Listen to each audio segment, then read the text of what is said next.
நண்பர்கள் எல்லாருக்கும் வணக்கம். இன்னைக்கு வந்து நம்ம என்ன பார்க்கலாம்னு பார்த்தீங்கன்னா, தமிழ் கணி தேர்வு தொடரில் வந்து 9வது வீடியோ வந்து பார்க்கலாம். இதுக்கு முன்னாடி பார்த்தீங்கன்னா 8 அறிஞர்கள் வந்து நம்ம கம்ப்ளீட் பண்ணி கொடுத்துருக்கோம். இன்னைக்கு பார்த்தீங்கன்னா DK சிதம்பரனார் வந்து பார்க்கலாம். இதில் பார்த்தீங்கன்னா 20 கொஸ்டின் வந்து நம்ம கொடுத்துருப்போம். 20 கொஸ்டினுக்கு வந்து எவ்வளோ கொஸ்டின்ஸ் வந்து உங்களுக்கு ஆன்சர் தெரியுது அப்படின்னு சொல்லிட்டு கமெண்ட் பண்ணுங்க, சரிங்களா? இந்த தமிழ் கணி தேர்வு தொடரில் பார்த்தீங்கன்னா நம்ம எல்லா அறிஞர்களும் வந்து நம்ம கவர் பண்ணி கொடுத்துருவோம். நம்மளோட சேனல் சப்ஸ்கிரைப் பண்ணாதவங்க கொஞ்சம் சப்ஸ்கிரைப் பண்ணி ரெகுலராக வந்து ஃபாலோ பண்ணி வச்சுக்கோங்க. சரி, வந்து பார்க்கலாம், கொஷின்ஸ் வந்து பார்க்கலாம்.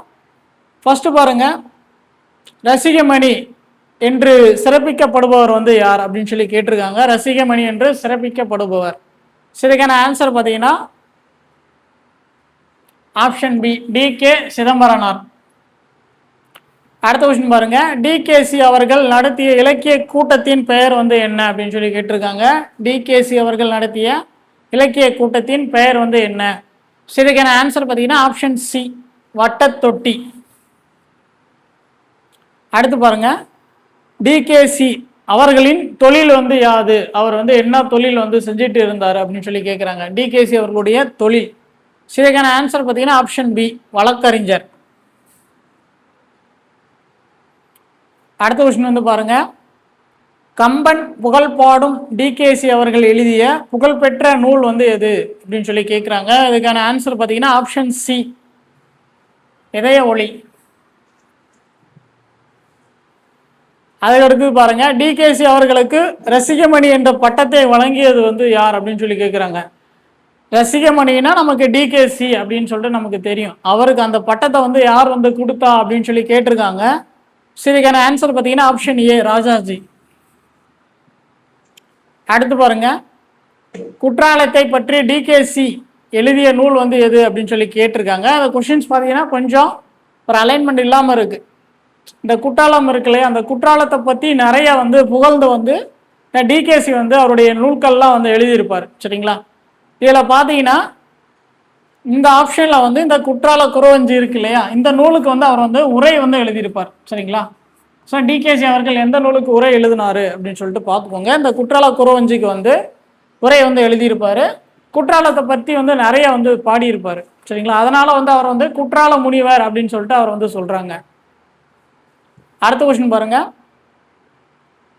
தமிழ் இசை காவலர் என்று போற்றப்படுபவர் வந்து யார் அப்படின்னு சொல்லி கேட்குறாங்க. தமிழ் இசை காவலர் என்று போற்றப்படுபவர். ஸோ இதுக்கான ஆன்சர் பார்த்தீங்கன்னா ஆப்ஷன் பி, DK சிதம்பரனார். அடுத்த கொஸ்டின் பாருங்க, DKC அவர்களை தமிழ் காவலர் என்று பாராட்டியவர் வந்து யார் அப்படின்னு சொல்லி கேட்குறாங்க. DKC அவர்களை தமிழ் காவலர் என்று பாராட்டியவர். இதுக்கான ஆன்சர் பார்த்தீங்கன்னா ஆப்ஷன் ஏ, ராஜாஜி. அவர் தான் வந்து சொல்லியிருப்பார். அடுத்த கொஸ்டின் பாருங்க, கடித இலக்கியத்தின் முன்னோடி என போற்றப்படுபவர் வந்து யார் அப்படின்னு சொல்லி கேட்குறாங்க. கடித இலக்கியத்தின் முன்னோடி. இதுக்கான ஆன்சர் பார்த்தீங்கன்னா ஆப்ஷன் பி, DK சிதம்பரனார். அடுத்த கொஸ்டின் பாருங்க, DKC அவர்கள் எங்கு வந்து பிறந்தார் அப்படின்னு சொல்லி கேட்டிருக்காங்க. DKC அவர்கள் எங்கு பிறந்தார்? இதுக்கான ஆன்சர் பார்த்தீங்கன்னா ஆப்ஷன் ஏ, திருநெல்வேலி. அடுத்த கொஸ்டின் வந்து பாருங்க, யான் பெற்ற இன்பம் இவ்வையகம் பெருக என்பதற்கு இணங்க கம்பரின் கவிதைகளை மக்களிடம் கொண்டு சேர்த்தவர் வந்து யார் அப்படின்னு சொல்லி கேட்குறாங்க. இதுக்கான ஆன்சர் பார்த்தீங்கன்னா ஆப்ஷன் பி, DKC. அவர் தான் வந்து சொல்லியிருப்பார், சரிங்களா? அடுத்த கொஸ்டின் பாருங்க, DKC எழுதிய திறனாய்வு நூல் வந்து எது அப்படின்னு சொல்லி கேட்குறாங்க. திறனாய்வு நூல். ஸோ என்னென்னு பாருங்க, இலக்கிய தீபம். ஸோ அதுக்கப்புறமா பார்த்தீங்கன்னா கம்பன் கவிதை இன்பம். அதுக்கப்புறமா பார்த்தீங்கன்னா இதய ஒளி. இது எல்லாமே வந்து வரும், ஆப்ஷன் டி. அடுத்த கொஸ்டின் பாருங்க, சுதேசி மித்ரன் இதழில் DKC எழுதிய கட்டுரைகளின் தொகுப்பு வந்து எது அப்படின்னு சொல்லி கேட்குறாங்க. சுதேசி மித்ரன் இதழில் DKC எழுதிய கட்டுரைகளின் தொகுப்பு.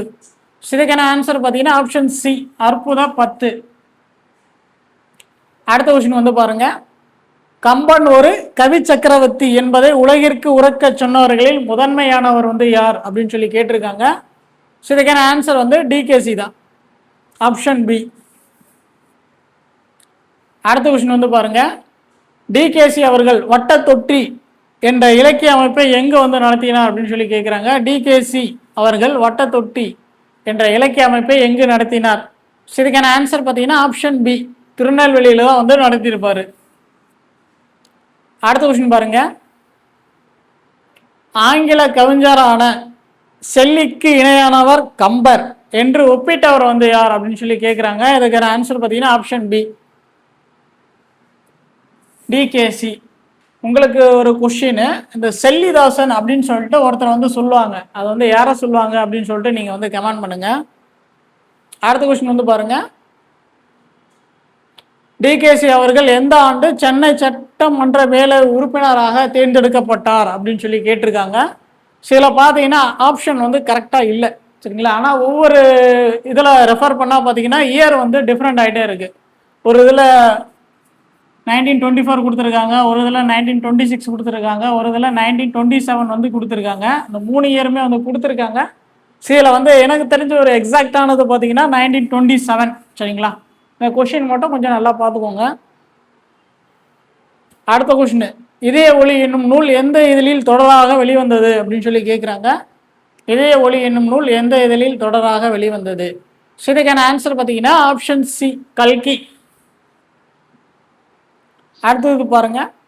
டிகேசி அவர்கள் எழுதிய கடிதங்களின் தொகுப்பை நூலாக வெளியிட்டவர் வந்து யார் அப்படின்னு சொல்லி கேட்குறாங்க. இதுக்கான ஆன்சர் பார்த்தீங்கன்னா மீபா சோமு. அடுத்தது பாருங்க. டிகேசி அவர்கள் வட்டத்தொட்டி கூட்டங்களில் எந்த நூலை அதிகமாக ஆய்வு செய்வார் அப்படின்னு சொல்லி கேட்குறாங்க. ஸோ இதுக்கான ஆன்சர் பார்த்தீங்கன்னா கம்பன். ஸோ அவ்வளோதான். இதில் பார்த்தீங்கன்னா டிகேசி பற்றி நம்ம 20 கொஷின் வந்து கொடுத்துருக்கோம். கண்டிப்பாக வந்து இந்த கொஷின்லாம் வந்து உங்களுக்கு யூஸ்ஃபுல்லாக இருக்கும்னு நினைக்கிறேன். இந்த தமிழ் கணி தேர்வு தொடரில் பார்த்தீங்கன்னா இது வரைக்கும் வந்து நம்ம 9 அறிஞர்கள் வந்து நம்ம கம்ப்ளீட் பண்ணி கொடுத்துருக்கோம், சரிங்களா. மற்ற அறிஞர்கள்லாம் பார்த்தீங்கன்னா நம்ம வீடியோஸ் வந்து கொடுக்க போகிறோம். நம்மளுடைய சேனல் சப்ஸ்கிரைப் பண்ணாதவங்க கொஞ்சம் சப்ஸ்கிரைப் பண்ணி ரெகுலராக ஃபாலோ பண்ணி வச்சுக்கோங்க. உங்களுக்கு வேறு ஏதாச்சும் டவுட் இருந்துச்சுன்னா நீங்கள் வந்து கமெண்ட் பண்ணுங்கள், நம்ம வந்து ரெஸ்பான்ஸ் பண்ணுவோம். தேங்க்யூ.